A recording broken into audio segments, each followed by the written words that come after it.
Vamos a continuar y vamos a enunciar nada más las leyes de los exponentes. Ahorita si quieren hacemos algunos ejercicios simples de logaritmos y exponenciales.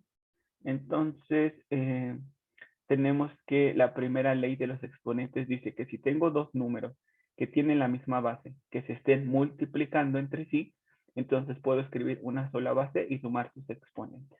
Eso ya lo sabíamos, pero bueno, solo lo estamos enunciando para repasarlo. Luego, cuando tengo un número elevado a una potencia negativa, puedo cambiar ese número al denominador o lo cambio de posición. Si estuviese en el denominador, lo subo al numerador para que el signo de su potencia cambie. Por otro lado, si en el producto de números con la misma base sus exponentes se suman, en el cociente de números con la misma base sus exponentes se restan. Y el que está en el denominador, pues es el que va a tener signo negativo. Muy bien. Después, cuando un número está elevado a una potencia y se eleva a otra potencia, las potencias se multiplican y el orden de los factores no altera el producto. Muy bien. Entonces, ahora sí, la función logaritmo natural, por ser una función biyectiva, tiene inversa. Esta es la función logaritmo natural y es una función que es biyectiva y por lo tanto tiene inversa. Entonces, de la función logaritmo natural sabemos que su dominio es de 0 abierto al infinito y su rango recorrido es de menos infinito a infinito. Entonces, la inversa del logaritmo natural se denota con logaritmo natural a la menos 1 de x, que el menos 1 no es una potencia, sino que está indicando que es la inversa. Recuerden eso, porque ya acabamos de ver las leyes de los exponentes y aquí ven un exponente negativo y que puede cambiar de signo bajándose al denominador, entonces no vayan a pensar que aquí pueden obtener a la función logaritmo natural bajándolo al denominador. No, porque este menos 1 no es una potencia, está indicando la inversa de la función logaritmo natural. Bueno, entonces, sí, te escuchamos. Entonces, Ahora sí, entonces para la inversa del logaritmo natural, que se denota de esta manera, su recorrido pasa a ser el dominio de la inversa y su dominio pasa a ser el recorrido de la inversa. Ok, muy bien.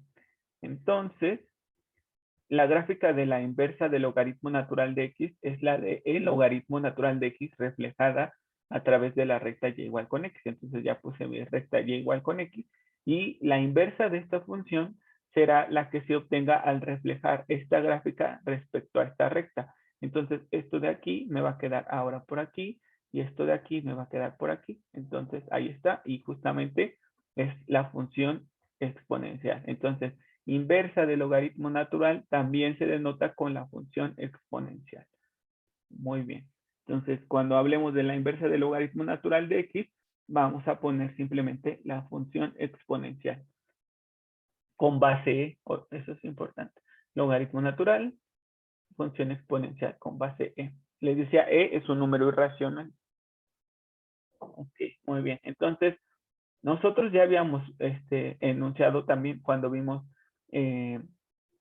función inversa, que si componíamos a una función con su inversa, nos quedaba la función identidad. Entonces, si a mi función exponencial, que es e a la x, la compongo del logaritmo natural de x, simplemente me va a quedar la función identidad. Si a la función exponencial la compongo del logaritmo natural de x, me va a quedar el argumento de la última función que aquí aparezca. Si por otro lado al logaritmo natural de x lo compongo de la función exponencial, como son inversas entre sí, me va a quedar la función identidad. Entonces, eso siempre va a pasar. Cuando componemos a una función con su inversa, nos queda la función identidad. Y bueno, también va a pasar que si componemos a la función exponencial de un logaritmo, simplemente nos va a quedar el argumento del logaritmo. Por otro lado, si componemos a un logaritmo con la exponencial, nos va a quedar el exponente de la exponencial. Muy bien. Entonces, por favor, tómense un momento para copiar estas ecuaciones. Entonces, dice representación logarítmica en su forma exponencial. Entonces, decíamos que para un logaritmo base a de x, decíamos que a se identifica como la base, y como el exponente y x como el resultado. O sea que yo me pregunto siempre a qué exponente tengo que elevar esta base para dar este resultado. Y interpretando el logaritmo de esa manera, pues yo puedo pasar al logaritmo a su forma exponencial. A es la base, Y es el exponente y X es el resultado que me va a dar de elevar a ese exponente. Muy bien, también ya lo habíamos visto. Entonces, respecto a esto, nosotros podemos, si tenemos un logaritmo con base E, podemos representarlo en una base diferente, la que se nos ocurra. Entonces, por ejemplo, aquí tenemos logaritmo natural de U es igual a W. Entonces, tenemos aquí que aplicamos la función exponencial a ambos lados. Nos queda E logaritmo de U es igual a E a la W. Entonces, U es igual a E a la W. Y entonces aquí aplicamos el logaritmo de la nueva base a ambos lados de la igualdad y ya vamos a obtener a nuestro logaritmo de U, pero en la nueva base que es B. Entonces eso se puede hacer. Mucho más sencillo si podemos identificar esto que les decía, que A es la base, este es el exponente y el argumento del logaritmo es el resultado al que se debe de llegar. Entonces, permítanme. Ok.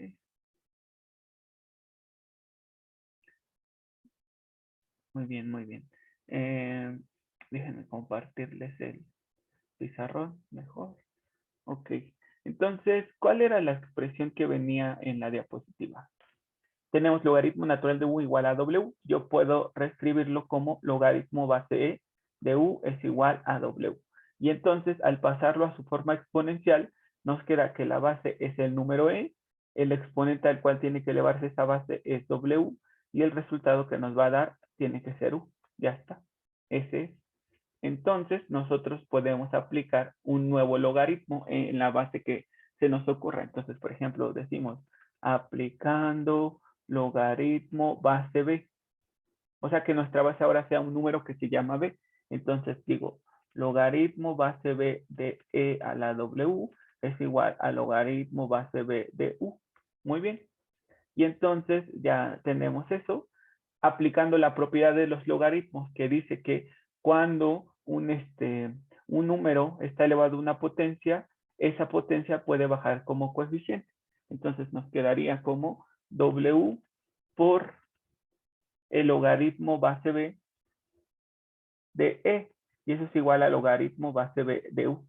Y entonces nuestro número W va a ser igual al logaritmo base B de U sobre el logaritmo base B del número E. Y así es como se cambió de un logaritmo natural a un logaritmo base B. Ese es el proceso que se usa. Pasarlo a la forma exponencial y una vez que esté en esa forma, aplicar el logaritmo en la nueva base, la que se nos ocurra, la que sea. Ahorita hacemos algunos ejercicios. Tomen un momento para copiar esto, por favor. Entonces, aquí nos dicen en estos ejercicios, encuentra el dominio del logaritmo natural. Entonces, nosotros sabemos que para que un logaritmo natural exista, ¿cómo tiene que ser su argumento, muchachos? Para que un logaritmo natural exista y arroje números reales, ¿cómo tiene que ser su argumento? ¿Positivo? Exacto, mayor que 0, ¿no? ¿Están de acuerdo? ¿Sí o no? No puede ser 0 porque el 0 no lo toca, porque recuerden que su gráfica de logaritmo natural es asintótica respecto al eje Y. O sea, se va acercando al valor de x igual a 0, pero nunca lo toca. Entonces, por eso solo es mayor que 0. Muy bien, perfecto. Entonces, para que este logaritmo exista, esta expresión tiene que ser mayor que 0. Entonces, ¿qué nos quedaría? ¿Qué valores puede tomar para que sea mayor que 0? Su argumento. X mayor a menos 1. X mayor a menos 1. X mayor a menos 1. Ok. ¿Y cómo encontraste eso, Elisa? ¿Cómo determinaste eso? Por ejemplo, tú estás diciendo que X tiene que ser mayor a menos 1. No sé, se me ocurre el 10. Y por ejemplo, 10 más 1 es 11. Menos 1 entre 11 es menos 1 onceavo. El logaritmo natural de menos 1 onceavo no existe. Entonces, no es correcto. Esa conclusión que tú tuviste no es correcta. Entonces, ¿cómo podrían determinar de manera analítica el conjunto de valores que puede tomar esta expresión para que el resultado sea mayor que cero? Es una El desigualdad. denominador tenía que ser positivo, ¿no? El denominador tiene que ser positivo, ¿no? Porque si el Digo denominador... negativo. Exacto, exactamente. Eso sí es cierto, porque si esta expresión es negativa, menos entre menos da más. Así es, así es. Pero, por ejemplo, bueno, está bien. Entonces, es como si fuese una desigualdad en el caso de álgebra, y entonces para que este cociente sea positivo, solo hay un caso, ¿no, muchachos? Para que este cociente sea positivo, porque mayores que cero significa que son los números positivos. Entonces, para que este cociente sea positivo, ¿qué tiene que pasar con el denominador? Como dijo su compañera, pues tendría que ser menor que cero, porque menos entre menos nos da más. Exacto. Entonces, tiene que pasar para que este cociente sea positivo que x más 1 sea menor que cero. Entonces, x tiene que ser menor que menos 1 y ya con esto determinamos el dominio. El dominio de esta función sería el conjunto de valores de x tal que x pertenecen al intervalo que va desde menos infinito hasta menos 1. Y ya lo determinamos. Entonces, lo único que quiero que mostrarles con estos ejercicios es que ustedes recuerden que el dominio de una función se determina analizando qué valores podría tomar la variable independiente para que toda nuestra función exista y arroje un número real. Entonces, en este caso, esta función, que es la función logaritmo natural, solo existe si su argumento es mayor que cero. En otras palabras, un logaritmo solo existe si su argumento es positivo. Positivo. Entonces, por eso, para que esta función exista y arroje valores reales, este argumento tiene que ser positivo. Muy bien. Entonces, aquí, ¿qué tiene que pasar para que el argumento de este logaritmo sea positivo, muchachos? ¿Quién me puede decir? Levante la mano, por favor. Recuerden, no importa cuál sea la expresión que ustedes observen, el concepto de dominio no cambia nunca. El dominio de una función es el conjunto de valores que toma la variable independiente y que hacen que la función exista y arroje valores reales. Muy bien. Entonces, Octavio, ayúdanos con el 2. ¿Qué tiene que pasar? Es de -4 a infinito. ¿Y cómo lo determinaste? El conjunto de valores de x tal que x pertenece al intervalo que va de -4 a infinito es correcto. Y aquí es abierto, cerrado. Es cerrado. Cerrado, no, eso es Sí, ¿no puede incorrecto. tomar cero? Exacto, eso no lo puede Entonces es tomar. abierto. Exacto, porque aquí observe, el argumento tiene que ser mayor que cero, no puede ser cero, porque el logaritmo de cero no existe, porque en x igual a cero, la función se va acercando a al eje y no lo toca. Entonces no, nunca va a ser cerrado en su extremo, porque no lo puede tocar ese valor, porque si lo toca se hace cero y no, el logaritmo de cero no existe. Ok. Bueno. Sí. Ok. Pero ¿cómo lo determinaste? ¿Puedes decirnos? Pues solo que la raíz sea mayor a cero. ¿Mayor a cero? Ok. Sí, o sea, que Sí, su argumento si te mi refieres. argumento para Exacto. aplicar la raíz sea mayor a cero. Exacto. Entonces ya de aquí se obtuvo que x tiene que ser mayor que -4. Muy bien, sí. Así es, Octavio, muchas gracias. Entonces, Aileen, ¿podrías ayudarnos con el que sigue, por favor? ¿Qué tiene que pasar para que esta función exista y arroje valores reales? Tiene lo de abajo tiene que ser mayor a cero. ¿Puedes decírnoslo completo, por favor? Entonces, su dominio sería de... No, todavía no. Si no, esta Ok, nada expresión me más. refiero. O sea, sería x menos 2 tiene que ser mayor a cero. Exacto, sí. Y ya después, pues x tiene que ser mayor a 2. Exacto. ¿Y el Y dominio ahora sí? entonces, que x tiene que pertenecer de 2 a infinito. 2 abierto a infinito. Muy bien, Aileen. Perfecto. Y ahorita hacemos el último, tómense un momento para copiarlo. Entonces, por favor, Elisa, ayúdanos. ¿Cómo lo resolverías? X cuadrada menos Ajá. 4 es mayor Sí. a 0. Ajá. Muy bien. Entonces X cuadrada es mayor a 4 Ajá. y le sacamos valor absoluto a X cuadrada. Entonces quedaría como valor absoluto de X es mayor a 2. No, no, Elisa, así no resolvimos estos ejercicios. No, Ah, no. entonces pues hacemos, Porque ese que tú, bueno, es que sí tienes razón, o sea, sí podría ser de esa manera, pero así no lo habíamos resuelto. no, si no, pues sacamos los dos casos de X Exacto, cuadrada. exacto. Entonces, primero quedaría como X es mayor o igual a 0. No, factorizamos esta diferencia de cuadrados, ¿no? Ah, ok, em, X por X menos 2 No, x menos 2 por, al cuadrado. no, no, no, no, no. Ah, X menos 2 por X más 2. Exacto, muy bien. Eso no lo olviden porque en el siguiente tema que vamos a ver, que es límites, ya el lunes, vamos a factorizar expresiones como esta, diferencia de cuadrados.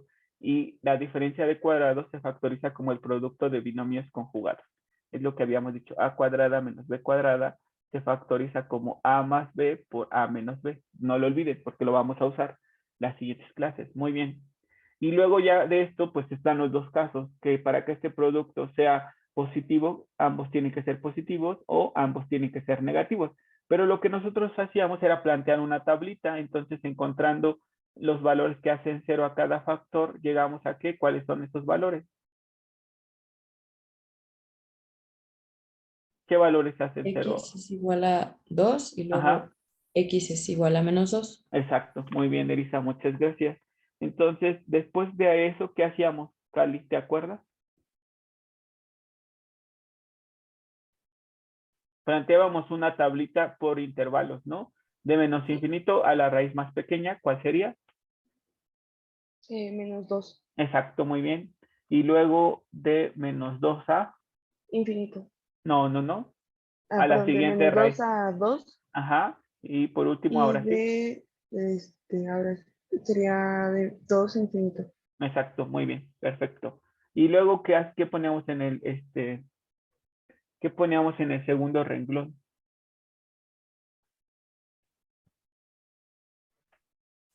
Se ponía, era x al cuadrado menos 4.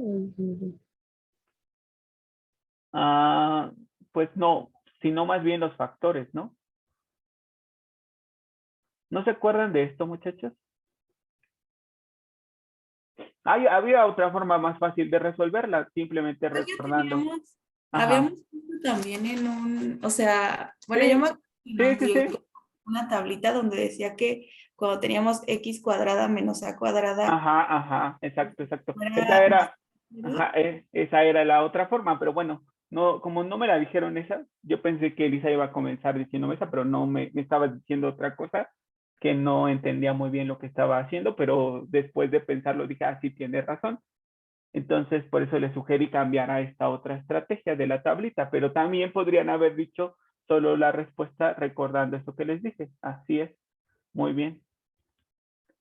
Recordando esto, ya lo habíamos visto, cuál era la solución. En uno de estos casos es un solo intervalo y en el otro es la unión de dos intervalos, pero bueno, como no me lo dijeron, pues vamos a seguir con la tablita. Entonces, en la tablita teníamos en el siguiente renglón a los factores, que en este caso son x menos 2 y x más 2.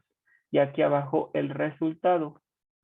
Y entonces tomamos un valor arbitrario dentro de cada intervalo, recordando que estamos buscando números positivos. Y observamos si el resultado es positivo o no. Si es positivo, es solución. Si no es positivo, no es solución. Entonces tú me estabas ayudando, Cali, un número arbitrario de menos infinito a menos 2. ¿Cuál podría ser? Menos 1. No, ese no está en Digo, ese perdón, intervalo. menos 3. Exacto, ese sí está. Entonces, si evalúas el menos 3 en cada factor En el primero, ¿qué signo te quedaría? Menos 3 menos 2 es, ese es tu primer factor, x menos 2. Entonces, menos 3 menos 2, ¿cuánto te queda? ¿Sería negativo? Ajá, si es negativo, muy bien. Y luego menos 3 más 2, ¿qué signo quedaría? Negativo igual. Exacto, exacto. Y menos por menos da Más. más. Y entonces, este es solución. Este intervalo sí es solución. Muy bien. Y entre menos 2 y 2, ¿qué número tomarían? Bueno, tú, Cali, que me estás ayudando, ¿qué número tomarías? Ya, 1. Ajá. Y entonces, al sustituir 1 en el primer factor, ¿qué te quedaría? Menos 1. Ajá, solo dejamos su signo. Muy bien. Y al sustituir 1 en el segundo factor, ¿qué te quedaría? Positivo. Ajá, 3, que solo dejamos su signo, que es positivo. Y menos por más, Y da menos menos, significa que este intervalo no es solución. Muy bien. Y luego, en el intervalo de 2 a infinito, ¿cuál tomarías? 3. 3, exacto. Entonces, si lo sustituyes en el primer factor, sería positivo. Positivo. Y en el segundo, ajá, Positivo. y más por más da más, entonces es solución. Y ya entonces el dominio de esta función sería el conjunto de valores de x tal que x pertenece al intervalo que va de menos infinito a menos 2, unión de 2 a infinito. Así es. Listo, ya está. Entonces, cópienlo. Y si hubiesen recordado lo que habíamos visto, pues sí, simplemente podrían haber dicho esta solución. Porque habíamos dicho que si la variable es positiva y la constante negativa, entonces la solución era de menos infinito a menos a, unión de a infinito. Y si la variable era la positiva, perdón, la constante era la positiva y la variable negativa, entonces la solución solo va de menos a a. Eso ya lo habíamos anotado en clase más de una vez, de hecho, pero bueno, no pasa nada. Profe, y si solo se le saca raíz, ¿no sería más fácil? Porque pues nos quedaría más menos 2. Más menos 2, pero es que necesitamos, porque fíjate que si tú le sacas raíz, por ejemplo, x cuadrada mayor que 4, le sacas raíz a ambos lados, entonces sería x es mayor que más menos 2. O sea, eso es lo que yo entiendo con la lógica que tú estás usando. Entonces, x mayor que 2, aquí está tu recta numérica, 1, 2, y serían los que están a la derecha del 2, y en la otra menos 2. Los que son mayores que menos 2 son los que están también a su derecha, y no nos queda la misma solución. No sé si te das cuenta. Sí, profe. No, entonces no podría ser así. No, no es posible hacerlo de esta manera. De hecho, no, nunca lo resolvemos así. Entonces, no. No lo hagan así, muchachos. Bueno, vamos a ver ahora funciones hiperbólicas. Las funciones hiperbólicas, como su nombre lo dice, provienen de una hipérbola. En este curso y en el curso de álgebra han estudiado funciones trigonométricas. Las funciones trigonométricas se conocen también como funciones trigonométricas circulares, porque se definen a través de una circunferencia unitaria, una circunferencia centrada en el origen y de radio 1. En este caso, las funciones hiperbólicas se llaman así porque se definen a partir de una hipérbola equilátera horizontal. Y estas funciones hiperbólicas pueden expresarse como combinaciones de la función exponencial. En este caso, la función exponencial que tenga como regla de correspondencia e a la x, y también a través de la función exponencial que tenga como regla de correspondencia e a la menos x. Entonces, usando estas dos funciones exponenciales, nosotros podríamos definir a las funciones hiperbólicas. Y les decía, estas funciones hiperbólicas se deducen a partir de una hipérbola, y es por ello que se les dio el nombre de funciones hiperbólicas. Y aquí están algunas aplicaciones de estas funciones hiperbólicas. Esta curva que se llama catenaria, que la podemos observar en un cable que esté colgando, entonces se puede definir a partir de una función hiperbólica. Y las funciones hiperbólicas que conocemos son estas: seno hiperbólico de u, coseno hiperbólico de u, tangente hiperbólica de u, cotangente hiperbólica de u, secante hiperbólica de u, cosecante hiperbólica de u. También podríamos haber puesto aquí x, pero con esto estoy tratando de decirles que el argumento de la función hiperbólica podría ser otra función, no solo x, podría ser 2x, o podría ser x más 1, o podría ser x menos 1, no sé, cualquiera de esas podría ser su argumento. Entonces, por eso no quise poner solo x, porque podríamos tener que su argumento es x más 2, x menos 1, x cuadrada, etcétera, etcétera. Bueno, entonces, en este caso, observen que lo que las diferencia de las otras funciones que revisamos, en específico, lo que las diferencia de las funciones trigonométricas es que tienen una h. ¿Sí la observan? Muchachas y muchachos, ¿sí la observan esa h? Sí, profe. Sí, profe. Entonces a esta les vamos a llamar seno hiperbólico, coseno hiperbólico, tangente hiperbólica, cotangente hiperbólica. Entonces, cuando tenga esa h, tiene que tener presente y recordar a partir del día de hoy que estamos hablando de funciones hiperbólicas. Y dijimos que las funciones hiperbólicas se llaman así porque se definen a partir de una hipérbola. Eso no es parte de nuestro curso porque necesitamos algunos otros conceptos de cálculo integral para poder ayudarnos a ver de dónde se originan estas funciones hiperbólicas con mayor detalle. Lo único que nos gustaría tener presente a nosotros es que las funciones hiperbólicas se pueden definir a partir de estas dos funciones exponenciales, e a la x y e a la menos x. Entonces, estas dos tienen que aprendérselas. Es importante que se las aprendan de memoria. Seno hiperbólico de u es igual a e a la u menos e a la menos u sobre 2. Y coseno hiperbólico de u es e a la u más e a la menos u sobre 2. ¿Qué diferencia tienen estas dos funciones? Seno hiperbólico y coseno hiperbólico entre sí. ¿Qué observan? ¿Qué diferencia tiene? Que una se está sumando y otra se está restando. Exacto, que en unas están restándose las funciones exponenciales y en la otra se están sumando. Muy bien, eso quiere decir que si me aprendo una de ellas, pues ya sabría que la otra solamente tendría que cambiarle el signo. ¿Están de acuerdo? ¿Qué dicen? ¿Sí? Sí. Ok.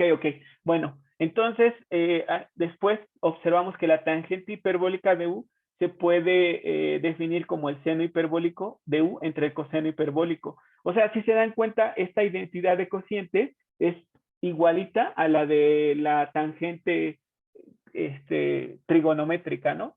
Que la tangente de teta era igual al seno de teta entre coseno de teta. Aquí, tangente hiperbólica es seno hiperbólico entre coseno hiperbólico.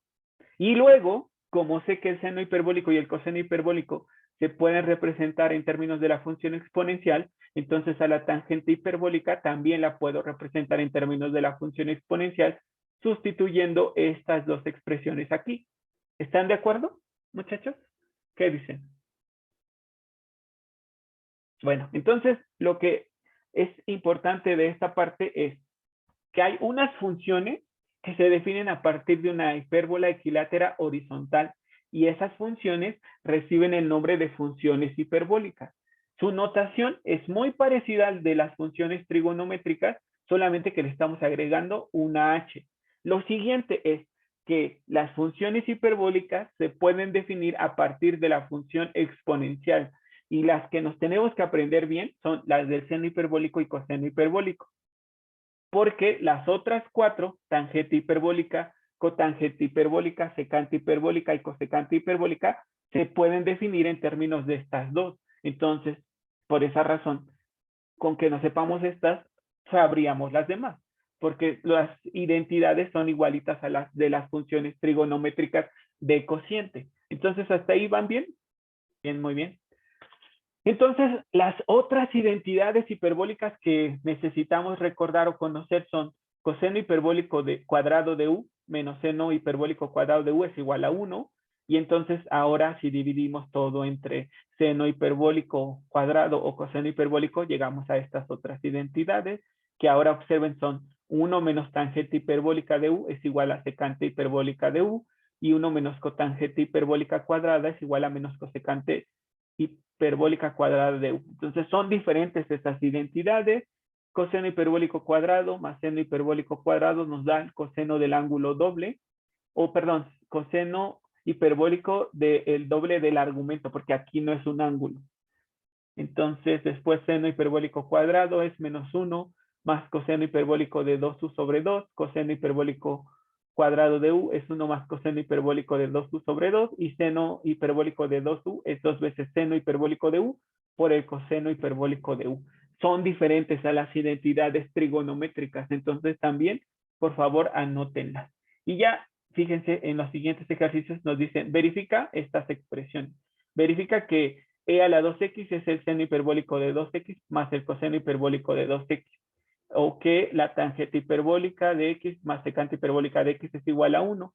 Y bueno, antes de hacer estos ejercicios, vamos a seguir viendo las gráficas de las funciones. Entonces, fíjense que aquí tenemos el seno hiperbólico de x, esta es su gráfica. Entonces decimos que su dominio serán todos los reales y su recorrido también serán todos los reales.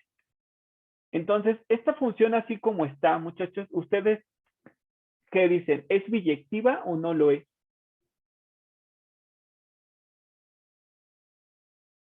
Esta función que es el seno hiperbólico, Sí. ¿es biyectiva o no lo es? Sí, ¿no? Sí lo es, muy bien. Y entonces, por lo tanto, eso significa que tiene Inversa. inversa, y fíjense su inversa, ¿cómo sería? Recuerden que nosotros dibujamos la función identidad y reflejamos la gráfica respecto a la función identidad. Entonces, esta que está aquí quedaría ahora así, y esta que está aquí quedaría así. Entonces, ahí está la gráfica, justamente. Ese es el seno hiperbólico inverso. Entonces, su dominio vuelven a ser todos los reales y su recorrido también todos los reales, porque para el seno hiperbólico era dominio todos los reales, recorrido todos los reales, aunque este que es el recorrido pasa a ser el dominio de la inversa y este dominio pasa a ser el recorrido de la inversa, pues quedan que su recorrido y su dominio son todos los reales. Muy bien. Ahora, para la función coseno hiperbólico, ¿quién es su dominio? ¿Quién dirían ustedes que es su dominio? Recuerden, esta solo es una parte de la gráfica. Esto sigue creciendo hacia la izquierda y hacia la derecha. Entonces, ¿quién dirían? Levante la mano a algunos de ustedes que me diga quién es su dominio y cuál es su recorrido, también observándolo a partir de la gráfica. Adelante, a ver, permítanme. César, te escuchamos. Sí, su dominio serían todos los reales Sí, muy bien. y su recorrido sería de 1 a infinito. Así es, muy bien, César, perfecto. Y Leslie, entonces, así como está, esta función es biyectiva, ¿qué dices? No. No, no lo es, exacto, muy bien. Entonces, así como está, no tiene inversa, pero resulta que sí hay un coseno hiperbólico. Entonces, ¿qué crees que se hizo para que se obtuviera la inversa de esta función? ¿Qué crees que se hace? Solo restringe el se dominio. consideran unos valores. ¿Sí? ¿Cuáles tú crees? Se restringe el dominio, muy bien. Muy bien, nos estaba diciendo eso Alejandro. Muy bien, Alejandro. También De Leslie. 0 a Ajá. infinito. Ajá, de 0 a infinito, exacto. Entonces, si restringimos su dominio solo a los valores de 0 a infinito, nuestra función ya es biyectiva. Perfecto, Leslie. Y entonces, ¿cuál sería su inversa? Bueno, más bien, ¿cuál sería el dominio de la inversa y cuál sería el recorrido? Entonces, fíjense, voy a anotarlo aquí. Permíteme, Leslie, un momentito, por favor. Entonces, su compañera Leslie dice, solamente para que sea biyectiva, vamos a considerar la mitad, esta mitad. Entonces, para esa mitad, vamos a decir que su dominio sería el conjunto de valores de x, tal que x pertenece al intervalo de 0 al infinito, y su recorrido de de 1, ya no puedo borrarlo, pero bueno, lo pongo para corchete, bueno, paréntesis rectangular, 1 a infinito. Muy bien. Y entonces, para la inversa, ¿qué va a pasar, Leslie? Ahora el dominio es el conjunto de las x, tal que x pertenece de 1 a infinito. Ajá. Y el recorrido es el conjunto de las y, tal que y pertenece de 0 a infinito. Exacto. Y pertenece de 0 a infinito. Exacto. Entonces, muy bien. Así, si se restringe de esa manera, El coseno hiperbólico ya tiene inversa y este es su dominio y este es su recorrido. Y aquí está. Entonces su dominio ahora va de 1 a infinito, como dijo su compañera, y su recorrido de 0 a infinito. Muy bien, Leslie. Muy bien, Jorge, también. Perfecto. Entonces, ahora vamos a pasar a la siguiente. Les decía, ya tienen todos la presentación. Entonces, por favor, cópienlo ahí para que terminemos ya de ver las gráficas. Algunos ejercicios, no se preocupen, vamos a hacerlos la próxima clase. Solo quiero que la teoría la alcancemos a ver toda. Entonces, aquí tenemos ahora la tangente hiperbólica, que se define como seno hiperbólico de x entre el coseno hiperbólico de x. Y entonces nos queda esta gráfica. ¿Cuál dirían ustedes que es su dominio y su recorrido? Déjenme ver quién me puede decir. Adelante, Alejandro, te escuchamos. El dominio es de menos infinito a infinito y el recorrido es de menos 1 a 1. Ok, vamos a ver.